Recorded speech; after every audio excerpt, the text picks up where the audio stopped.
What's up, guys? Here we go. We're going to be looking at slavery and how it dominates politics. Okay, this is going to be leading up to that election, 1860, where we see Abraham Lincoln be elected president, but we're looking at what's happening just before that. All right, so we're going to go ahead and start off with just what a political party is, because this becomes an issue. Right now, when we think of a political party, we should be thinking of the Democrats, Barack Obama is a Democrat, for example, and then Republicans, and the big Republican name out there right now, not that he's necessarily a good representative of the Republican Party, is Donald Trump. Okay, definition: a group of people that tries to promote its ideas and influence government and also supports candidates for office. Okay, so there's the group, the two big groups in American history or society today is the Democrats and the Republicans. Okay, so with that in mind, Republican Party. There's a party called the Whig Party, and it's divided because of the Kansas-Nebraska Act. Okay, the Whig Party has northern Whigs, people in the north that are Whigs, and people that are in the south that are Whigs. Northern Whigs oppose the law because it would essentially spread slavery. Okay, Southern Whigs supported the law because they felt that territories should be able to decide whether or not they would have slavery. Some Whigs ended up leaving and joining the Democrats. Sorry about that, guys. On the flip side, we got Northern Whigs who joined other people against slavery, and they end up creating this Republican Party. Abraham Lincoln is going to be the first Republican president, just so that we're aware of that. All right. So the next thing that comes up that's a political issue is going to be the case of Dred Scott. Dred Scott is this man right here. He is a slave that's taken by his owner to the north, to a free territory, a free state. And because of him being in a free state, he decides that he's going to say, hey, I'm now free. I'm in a free territory, free state. I'm going to sue my owner and ensure that I have my freedom. Well, this court case ends up making its way all the way up to the Supreme Court, that highest court in the land that makes those really important decisions regarding the Constitution or constitutional law. In 1857, the court rules that Dred Scott was not a U.S. citizen. He's not a U.S. citizen and therefore had no rights, okay? And this is going to be because he's not a citizen. He is property. He actually is something that belongs to somebody else.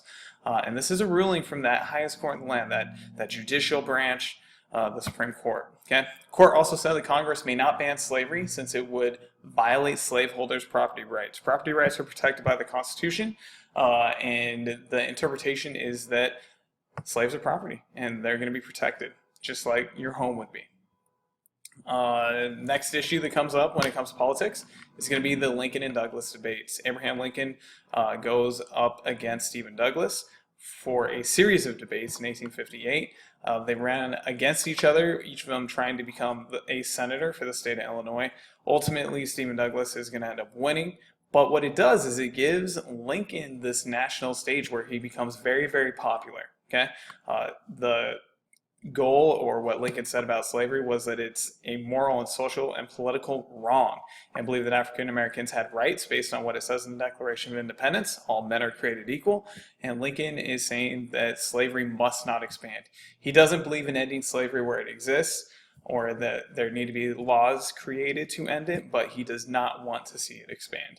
Douglas, on the flip side, argues for this idea of popular sovereignty. Okay, he believes that popular sovereignty is the best way to deal with this issue. Sorry, trying to get my head out of this way. All right, so popular sovereignty is simply a system where people vote to decide an issue. Okay, so the people in the state of California vote on certain things, and that's the idea of popular sovereignty. The people that live in that region or territory or state do get the opportunity to vote on whatever the issue is. In this case, it's slavery. Okay. Last, definitely not least, though, we're going to have John Brown enter the scene again as an extreme abolitionist, potentially a violent abolitionist, and he's going to attack the arsenal at Harper's Ferry.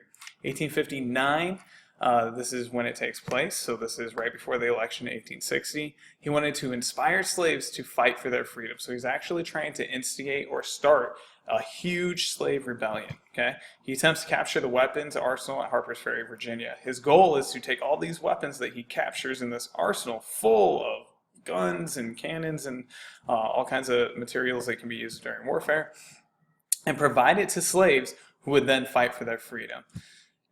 He and 18 others failed. Brown and 6 others are captured. Finally, Brown does get convicted of treason, and he's hung.